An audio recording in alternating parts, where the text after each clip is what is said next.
라는 제 표를 가지고 한 해를 시작하고 옵니다.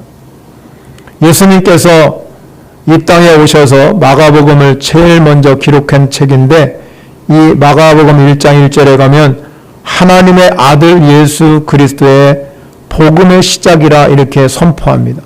그러니까 성경을 기록하면서 또 예수님이 땅에 오면서 자기가 온 것이 복음의 시작임을 이야기합니다. 우리가 아시다시피 복음이라는 말은 굿뉴스입니다. 좋은 소식, 기쁜 소식입니다. 원래 이 용어는 로마 황제가 아들이 태어나게 되면 모든 군사들이 로마 시민에게 왕이 아들이 태어났다고 알릴 때 쓰는 용어, 복음이라고 썼습니다. 그 당시에는 이 황제들이 여러 가지 사상을에 물러나기 때문에 이 적자를 탄생하는 거가 많지 않아요. 전부 양자를 얻어다가 왕으로 세우는 경우가 굉장히 많아요. 그래서 적자가 나면 굉장히 기쁜 소식이지요. 그래서 그 왕이 아들이 태어났다는 것을 아주 가장 기쁜 소식으로 알려주었습니다. 그런데 여러분, 사도 바울은 로마 황제가 자녀를 태어났을 때 그것이 기쁜 소식이 아니라 우리 인간에게 예수 그리스도가 오신 것이 가장 기쁜 소식이라는 거죠. 그래서 그거를 바울이 복음이라고 이야기했습니다. 바울은 자기가 인격적으로 주님을 만나고 난 후에 자기가 되돌아보니 자기가 예수 그리스도를 배반하고 핍박하고 또 예수 믿는 사람을 잡아다가 옥에다 가두고 여러 가지 자기가 한 일을 보면 너무너무 어처구니가 없는 거지요. 그래서 자기를 돌보면서 뭐라고 말하냐면 나는 복음의 빚진 자다. 복음의 빚진 자라고 그렇게 이야기하며 평생을 복음을 위해서 산 사람이 바로 바울입니다. 그래서 1절 여러분의 말씀에 보면 예수 그리스도의 종 바울은 그래요. 바울은 자기를 가리켜서 예수 그리스도의 종이다, 노예다는 뜻이지요. 이 노예라는 것은 주인에 붙들려 사는 사람입니다. 바울은 예수 그리스도에게 붙들려 산 사람이라는 거죠. 그리고 사도로 부르심을 받았다. 사도로 부름을 받은 것은 자기가 이 제자들이 예수를 만났습니다. 그리고 자기도 예수를 봤다는 거예요. 그 자신도 사도로 부르심을 받아서 복음을 위해서 내가 택장을 입은 사람이라고 오늘 1절에서 자기를 그렇게 소개합니다. 다시 말하면 하나님께서 주신 은혜의 바탕 위에서 자기의 모든 힘을 다, 모든 역량을 다 어디에 쏟겠다는 거냐면 복음을 위해서 살아가겠다는 거죠. 왜 그는 복음 위해서 그렇게 헌신하고자 하였습니까? 자기가 인격적으로 주님을 만나고 난 후에 보니 복음이 인생의 모든 것이라는 것을 알았습니다. 여러분. 인생의 모든 문제를 완벽하게 해결해 주는 게 뭐냐? 복음이라는 것이죠. 여러분, 가난한 사람에게 시급한 것은 무엇입니까? 돈이지요, 돈. 구걸하는 사람에게 뭐가 필요합니까? 돈이 필요하잖아요. 그런데 여러분, 그보다도 더 중요한 걸 성경에 보면 예수님께서 가난한 자에게 구제합니다. 그들을 살려야 되기 때문에. 그런데 예수님이 구제하기 전에 먼저 한 일이 뭐냐면 복음을 전하는 일이 먼저였습니다. 그래서 이 사도 베드로와 요한이 저 성전 미문에 있는 걷지 못하는 그런 자를 향해서 먼저 구걸하는 그에게 돈을 준 것이 아니라 바로 예수 그리스도 그분을 주셨습니다, 여러분. 그러니까 그때 그에게 여러분 가장 인생의 문제, 가장 시큰 문제가 뭡니까? 돈이 아니라 일어나 걷는 겁니다. 치유의 역사가 일어났다 이 말입니다. 치유의 역사가 일어나니까 어떻게 됐습니까? 그가 제일 먼저 한 일이 하나님의 은혜가 너무나 감사하고 하나님을 찬양하는 현장을 목격하게 됐습니다. 그것이 바로 복음입니다. 여러분, 복음은 바로 이런 사람에게 필요한 거예요. 복음은 소망 없는 사람에게 소망의 메시지가 되는 것이고, 사랑 없는 사람에게 사랑의 메시지가 되는 것이고, 복음은 자유가 없는 사람에게 자유를 주고, 생명이 없는 사람에게 생명을 주는 게 복음이에요.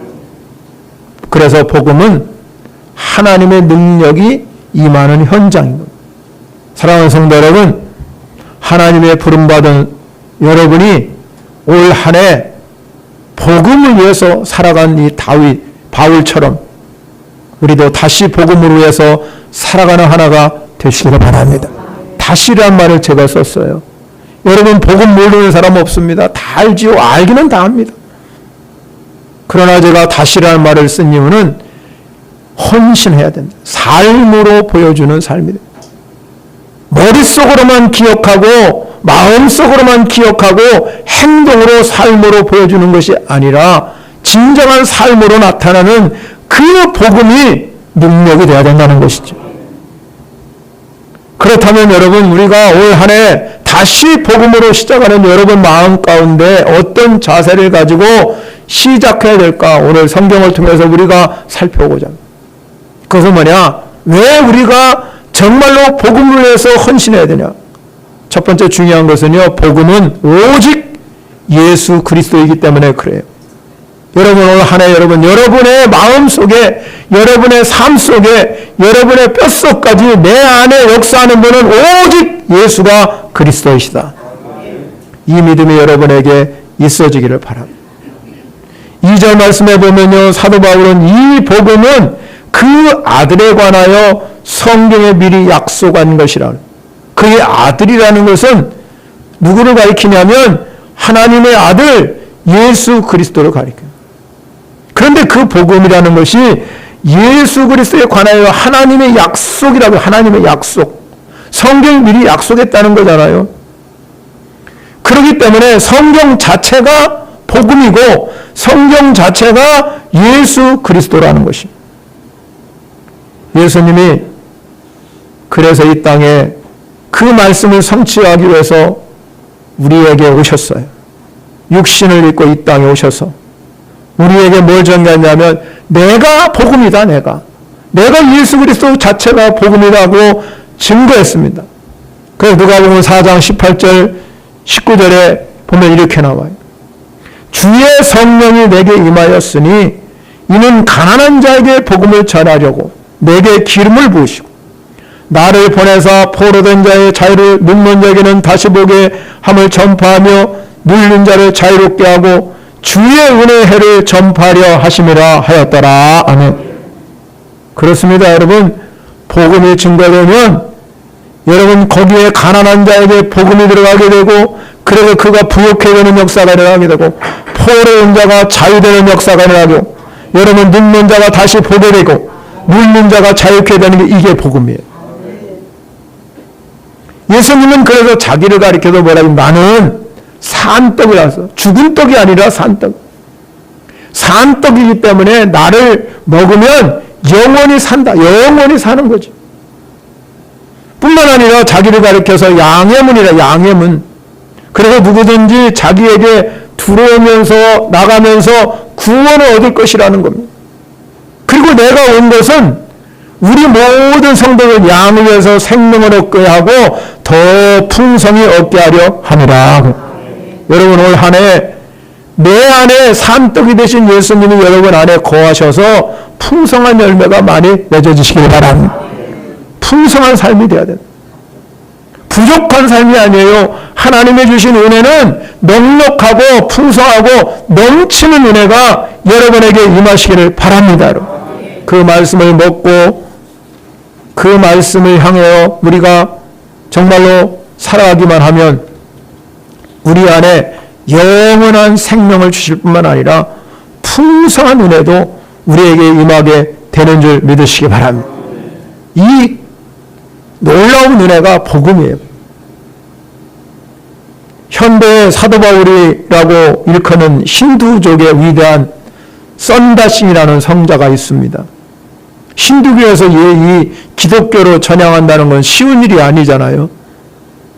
그런데 이 힌두교에서 이 썬다싱이 기독교로 전향해서 질문을 합니다. 왜 당신은 여러 인도에서 믿는 그 힌두교를 믿지 아니하고 기독교로 전향했습니까? 그렇게 질문하니까 대답이 이랬습니다. 그분은 그리스도이시기 때문에 그렇습니다. 그리스도. 무슨 신조나 주의나 철학이 아니라 바로 십자가에 못 박혀 죽으셨다가 다시 살아나시고 승천하셔서 다시 우리 안에 오실 그리스도이십니다. 그렇습니다. 아무리 깊은 참선과 명상도 구원과는 무관한 것. 아무리 죽음을 맛보는 것 같은 고행을 여러분이 한다 할지라도 거기에는 영원한 생명을 안겨주지 못합니다. 우리에게 영원한 생명을 주시는 분은 오직 예수 그리스도뿐입니다. 예수 그리스도. 우리의 해답은 명확합니다. 예수가 그리스도 되심을 여러분 마음 가운데 새기셔야 돼요. 여러분의 입술 속에 예수가 바로 그리스도이십니다. 이 고백이 여러분에게 임하시기를 바랍니다. 여러분. 그 복음이 어느 날 갑자기 어디서 하늘에 뚝 떨어진 것이 아니라 오늘 말씀대로 태초부터 선지자들을 통해서 미리 계시하셨습니다. 예언적으로 주셨다는 겁니다. 그래서 때가 되어가지고 명확하게 나타나셔서 마리아의 몸을 통해서 왔는데 마리아는 그렇게 말합니다. 대저 하나님 말씀에는 능치 못할이 없습니다. 하나님 말씀은 능치 못할이 없습니다. 그러므로 이 마리아가 고백합니다. 주여 말씀대로 이루어 주십시오. 그렇게 여러분 구약이라는 이 성경은 예수 그리스도에 대해서 증거가 너무너무 명백하게 율법과 선지자를 통해서 증거해가지고 성경대로 예수 그리스도가 이 세상에 오시고 성경대로 그가 죄를 위해서 죽으시고 성경대로 다시 살아나는 역사가 고린도전서 15장에 쓰여져 있습니다. 그런 다음에 예수께서 여러분 부활하신 후에 엠마오로 내려가는 제자들에게 나타나셔서 그들이 근심 걱정하면서 엠마오로 내려갈 때 그들 옆에 서서 뭐라고 그랬습니까? 내가 바로 부활한 그리스도시다. 그때 이들이 깨달은 거예요. 마음에 막 불붙는 역사가 일어나기 시작한 줄 믿으시기 바랍니다. 여러분. 여러분에게도 예수가 그리스도가 되시면 여러분의 마음에 불붙는 마음이 드는 거예요. 열정이 생기는 거예요. 바울은 그 열정을 가지고 복음 선교에 앞장선 그런 사람이 바울이잖아요. 어떻게 그런 일을 감당할 수 있겠습니까? 그 열정이 있기 때문에. 왜? 그 안에는 오직 예수만 그리스도이심을 알기 때문에 그는 그런 놀라운 능력을 우리가 한 줄 믿으시기 바랍니다. 그렇다면 우리가 복음이 예수가 그리스도이시다는 것을 여러분 안에 정말로 마음 가운데 여러분의 삶 가운데 임한다고 그러면 그렇다면 그 복음은 능력이 되는 것입니다. 16절 말씀에 보면 이 복음은 모든 믿는 자에게 구원을 주시는 하나님의 능력이 됨이라 이렇게 선포하고 있잖아요. 여러분 로마서 1장 16절은요 이 로마서의 주제이기도 하지만 우리 인생의 주제이기도 해요. 여러분의 인생의 주제가 뭡니까? 구원이라는 의미 속에 다 포함된 이 구원이라는 것은 내가 예수 믿고 천국 간다 이 여기에 한정되지 않습니다. 이 구원이라는 것은 우리의 삶의 전 영역에 미치는 하나님의 은혜예요. 여러분. 여러분의 삶의 전 영역에 미칩니다. 내가 구원받았다는 건 내 삶의 영역이 전부 다 하나님의 은혜로 하나님의 도우심과 하나님의 역사하심과 하나님의 치료하심과 하나님의 은혜를 베푸시는 것에 구원의 역사라는 것은 내가 그냥 거저 예수 믿고 나 천국 가네 그게 여러분 아니에요. 여러분. 이미 예수님이 뭐라고 말씀해 너희 안에 하나님 나라가 임하느니라 그랬어요. 우리 안에 하나님 나라가 구원받은 성도에게는 이미 내가 천국을 이 땅에서 누리고 사는 성도가 되어야 될 줄 믿으시기 바랍니다. 왜 능력이 되냐? 마귀 권세를 깨트리는 권세를 하나님이 우리에게 부여해 주십니다. 그리고 여러분의 삶의 능력이 나타나기 시작합니다. 주님이 오셔서 왜 병든 자를 치유하시고 문제를 해결해 주시고 기도하는 자들이 응답받는 역사가 일어나게 하셨습니까? 그게 하나님의 능력이기 때문에 오늘 우리의 삶의 현장에도 예수가 그리스도가 되면 복음이 능력이 되어야 되잖아요. 왜 문제가 생깁니까, 여러분? 문제를 해결할 수 있는 것은 하나님의 능력밖에 없는 거예요. 여러분 안에 문제가 오면, 여러분에게 여러 가지 어려움이 오면 하나님의 능력으로 해결하시기를 바랍니다. 그 방법밖에 없잖아요. 왜 그렇습니까? 왜 하나님의 능력이 오느냐? 3절 말씀에 우리가 봅니다. 3절에 보면, 4절에 보면 이렇게 나와요.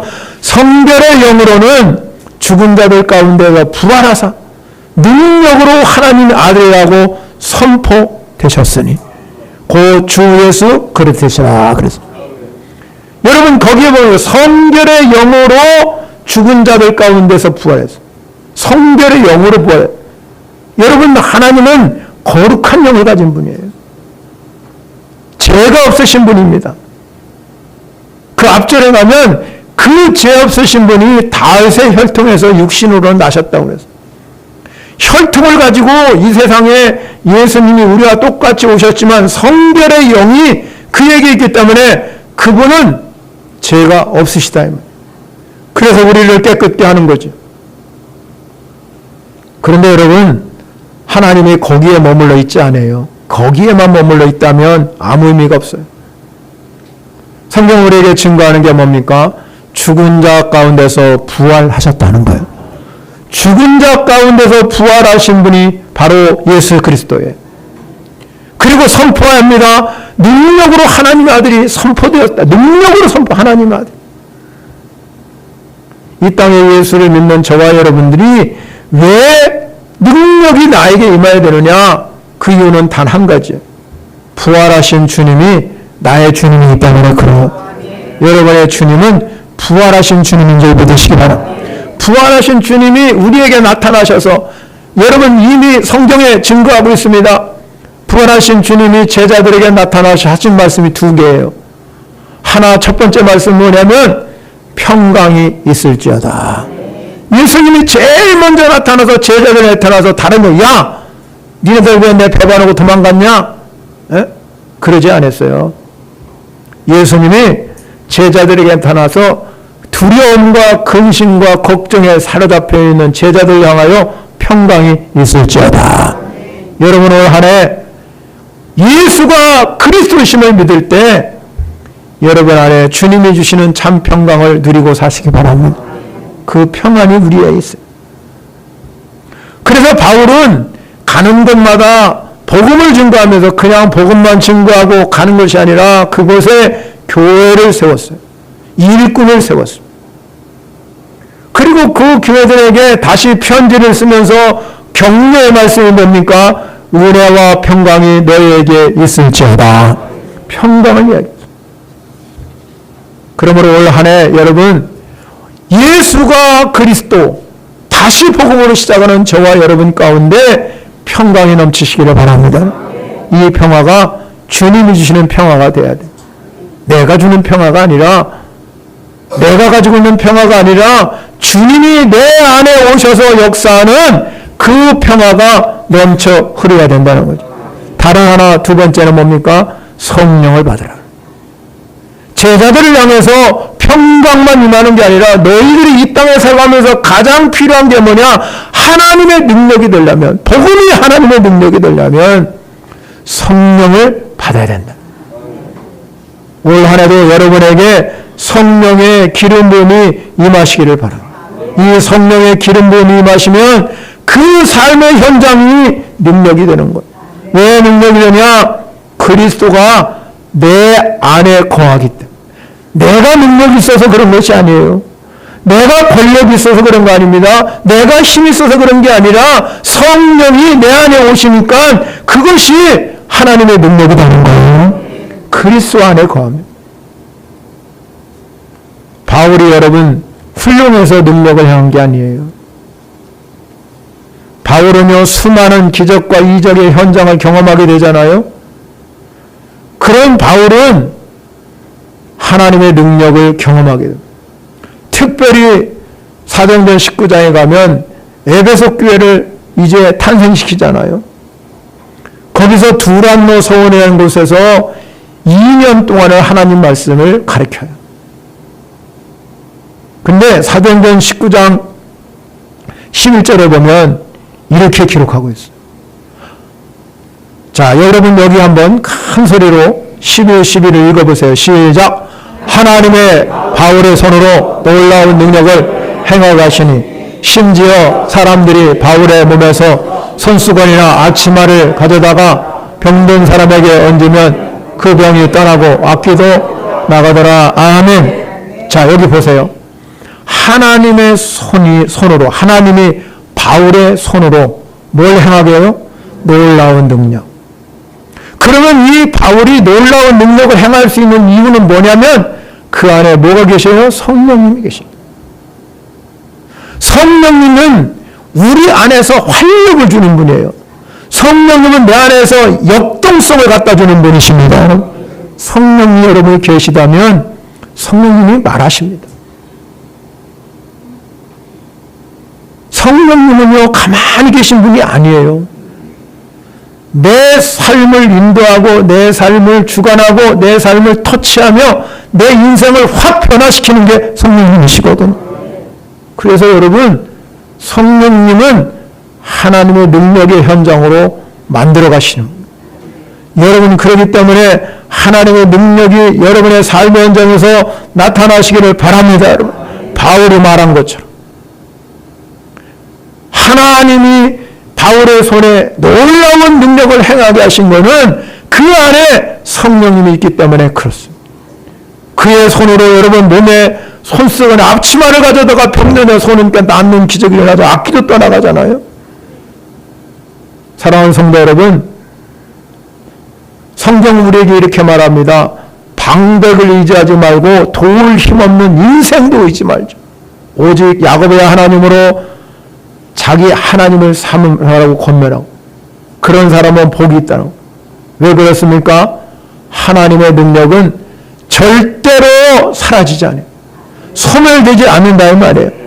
그 구원의 손이 짧아지는 경우가 없다 이 말입니다.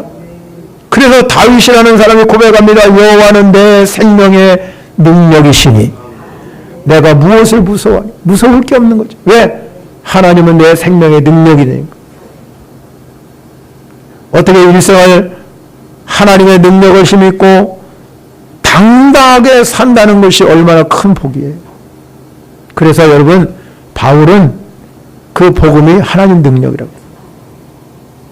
복음은 하나님의 능력으로부터 나오는 줄 믿으시기 바랍니다. 복음 안에는 그래서 구원도 담겨 있지만 하나님의 능력이 그 안에 담겨져 있어요. 그 하나님의 능력이. 그래서 복음 안에는 우리 모든 인생의 답이 다 담겨져 있어서 그 문제가 해결되는 줄 믿으시기 바랍니다. 그래서 복음이 위대한 거예요. 그래서 사도 바울은 내가 복음에 빚진 자다. 나는 복음을 전하기 위해서 다 힘을 다했다는 거예요. 그렇잖아요, 여러분. 그래서 주를 위해 살고 내가 살아도 주를 위해 살고 죽어도 주를 위해 죽나. 나는 사나 죽으나 주의 것인데 나가서 복음을 주고하면 사람들이 돌아오는 기적이 일어난 거예요. 왜? 그게 하나님의 능력이기 때문에 그런 거지. 그러면 여러분, 우리는 어떻게 해야 됩니까? 우리가 살아가면서 여러분 중요한 것이 뭐냐면 육신만 여러분 쫓아가면 그거 아무 의미가 없어요. 육신의 만족과 쾌락만 쫓아가는 삶은 복음의 능력이 나타나지 않아요. 여러분은 이 자리에 오셨지만 복음의 능력이 여러분 나타나는 사람이 있고 안 나타나는 사람이 있고. 왜? 내가 무엇을 위해 쫓아가느냐? 성령을 위해서 쫓아가느냐, 육신을 위해 쫓아가 달라요. 바울은 그래서 여러분 고백하잖아요. 내가 그리스도를 위해서라면 다 해로 여기고 모든 것을 해로 여기면 내 주 그리스도를 아는 지식이 가장 고상하기 때문에, 그래서 그를 위하여 모든 것을 잃어버리고 배설물을 여기면 그리스도를 얻고 그 안에 발견되기 때문에 바울은 모든 것을 다 배설물 여기고 다 잃어버리고 오직 예수에 초점 맞춰. 바울이 여러분 학문적으로도 뛰어난 사람이에요. 우리나라로 얘기하면 서울대 나온 사람입니다. 그렇게 학문이 뛰어난 사람. 지식적으로도 율법적으로 완벽한 사람이에요. 우리말로 이주국 국적을 가진 사람이요. 한국 국적 있고 미국 국적 있는 사람처럼. 여러분 부럽잖아요. 미국 국적, 한국 국적 있는 사람. 뭐가 부러워요. 그럴 사람도 있겠지만. 그런데 여러분 보세요. 그 당시에 로마 시민권을 가진 사람은 바울이었어요. 그런데 유대인이었어요. 유대인이 로마 시민권을 갖는다는 것은 쉬운 일이 아니에요. 그런데 이 두 가지를 다 가지고 있었던 사람이 바울이에요. 그런데 그거 다 버리겠다. 자기 가지고 있는 지식, 자기 가지고 있는 모든 것들 다 버리고 오직 자기는 예수 그리스도의 만족을 얻겠다는 거잖아요. 그리스도만이 만족. 여러분의 초점은 어디에 있습니까? 물질에 있습니까? 예수 그리스도에 있습니까? 우리는 얘기합니다. 내가 그리스도에게 초점을 맞추고 삽니다. 그러나 생각해보면 다 물질에 초점이 있어. 바꿔야 됩니다. 여러분 금년에는 다시 복음으로 한번 여러분의 마음을 바꾸셔야 됩니다. 우리의 초점은 그리스도가 되셔야 풍성한 열매가 맺어지는 거예요. 내 삶이 초점이 그리스도가 돼요. 그래야 하나님의 능력이 여러분 안에 역사하신다 이 말이에요. 그렇다면 우리가 이 세 번째 중요한 게 뭐냐? 오늘 17절 말씀에 보면 복음의 위대함이 뭐냐? 우리는 믿음으로 사는 자라 이 말이에요. 17절 말씀에 보면 이렇게 말하죠. 한번 같이 읽겠습니다. 복음에는 하나님의 의가 나타나서 믿음으로 믿음에 이르게 한 기록된 바 오직 우리는 믿음으로 말미암아 살리람과 같으니라. 아멘. 그렇습니다. 여러분 믿음으로 사는 자가 복음으로 사는 자. 세상에는 의인이 하나도 없다잖아요. 죄 아래 있다고 선포합니다. 그런데 우리가 의인이 되는 방법은 딱 하나요. 예수 그리스도 그분이 나의 주임을 믿을 때 여러분 의인이 되는 줄 믿으시기 바랍니다. 그래서 우리가 이 하나님의 의를 나타나면 믿음에서 믿음에 이른다고 그래서 오늘 성경은 믿음에서 믿음으로 이르게 한다는 것은 내가 여러분 믿음으로 살 때 믿음이 끊임없이 성장하는 거예요. 믿음은 여러분 성장이 끝이 없습니다. 여러분의 이 믿음이라는 것은요 끝이 없습니다. 그래서 기도할 때도 마찬가지예요. 야고보 1장 6절에 보면 이렇게 말합니다. 오직 믿음으로 구하고 조금도 의심하지 말라. 의심하는 자는 마치 바람에 밀려오려 하는 바닷물결 같으니 이런 사람은 무엇이든지 죽게 얻기를 생각하지 말라. 예수님이 이 땅에 오셔서 내 믿음대로 될지니라. 믿음대로 치유해 주시고 믿음대로 응답해 주셨어요. 한 번은 제자를 데리고요 배에 올라갔습니다. 근데 이 배에 올라가서 예수님이 주무시고 계셨어요. 그런데 물결이 얼마나 세게 파도가 나는지 그래도 예수님은 거기서 주무셔요. 우리는 여러분 배 안 타본 사람은 배 타면요 금방 멀매요. 제자들이 나와서 여러분 막 이 풍랑이 일어나니까 막 깨워요. 예수님 지금 풍랑에 우리가 죽게 생겼습니다. 제자들이 어부인데 더 잘하는데도 예수님 깨웁니다. 우리 지금 너무 무섭습니다. 그러니까 예수님이 그렇게 말합니다. 믿음이 작은 자들아. 믿음이 작다고 얘기했습니다. 예수님은 그 제자들에게 바다를 잔잔케 하는 그런 놀라운 은혜를 허락해 주셨습니다. 사랑하는 성도 여러분, 하나님은 우리에게 복음으로 살아가는 사람들에게 뭘 시험해 보냐? 믿음을 시험해 보는 거예요. 믿음이 무엇입니까? 성경은 우리에게 이렇게 말합니다. 믿음은 바라는 것들의 실상, 보이지 않는 것들의 증거니. 믿음을 우리가 정의할 때 믿음은 바라는 것들의 실상이요 보이지 않는 것들의 증거라고 그렇게 기록하고 있습니다. 그러면 우리가 바라보는 것들의 실상이 뭐예요? 바라볼 수 없는 상황이지만, 안 될 수 없는 상황이지만 바라보고 믿으면 하나님 말씀이 나를 떠받쳐주는 게 이게 실상이에요. 실상. 보이지 않는 증거. 지금은 내가 기도해도 내가 해도 보이지 않지요. 그런데 증거가 되는 거예요. 마음에 확신이 오는 거예요. 마음으로 확신이 오면 그게 증거가 돼서 그대로 이루어지는 줄 믿으시기 바랍니다. 그래서 지금은 보이지 않지만 하나님이 여러분의 마음의 확신 가운데 거하면 그 믿음이 확신이 되는 거예요. 하나님 우리에게 뭘 말씀하느냐? 믿음이 없이는 하나님을 기쁘게 못한다. 올 한 해 여러분 복음으로 시작하는 사람에게 믿음으로 시작하는 삶이 되시기를 바랍니다.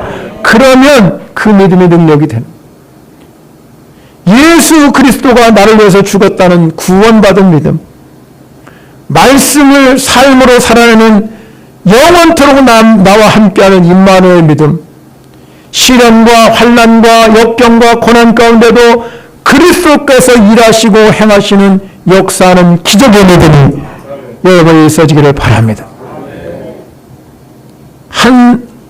이 후스라는 사람이 있는데요. 그 사람은 종교개혁자입니다. 체코대학 교수고 학장이었어요. 그 당시에 여러분 부패를 지적하다가 교회에 파문당해서 화형 선고를 받았어요.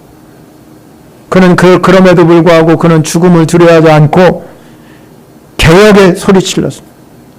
그리고 외쳤습니다. 여러분들이요 진리 안에서 담대하시기 바랍니다. 서로 사랑하시기 바랍니다. 그런 이 후스가 하나의 미란이 되어서 화형이 되고 말았어요. 그것이 탄생한 것이 뭐냐면 모라비안 교도라는 거. 모라비안.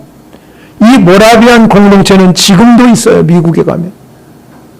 근데 이 모라비안 공동체에서 여러분 많은 영향력을 줬는데 수많은 사람들이 거기에서 영향을 받아서 세계의 부흥운동을 일으킨 사람이 많아요. 진세엘도르프라든지 웨슬레, 감리교회를 탄생한 웨슬레, 성결교회에 영향을 준 웨슬레 같은 사람은 이 모라비안 공동체에 가서 은혜를 받았어요. 성령을 받았대. 그래서 그들은 나가서 복음의 증인이 되었다 이 말입니다. 그렇습니다. 여러분. 복음은 여러분 안에 역사하는 능력인 걸 믿으시기 바랍니다. 그걸 우리가 믿음으로 힘을 얻을 때 그것이 능력이 되는 거예요. 사랑하는 성도 여러분, 올 한 해 복음으로 살아가는 성도 여러분이 되시기를 바랍니다. 그 복음이 하나님의 능력이 되어서 여러분을 치유하고 변화시키고 여러분의 삶에 놀라운 은혜를 경험하는 이 복음이 우리 삶 가운데 넘쳐 흐르시기를 축원합니다. 우리 주여 한번 부르짖고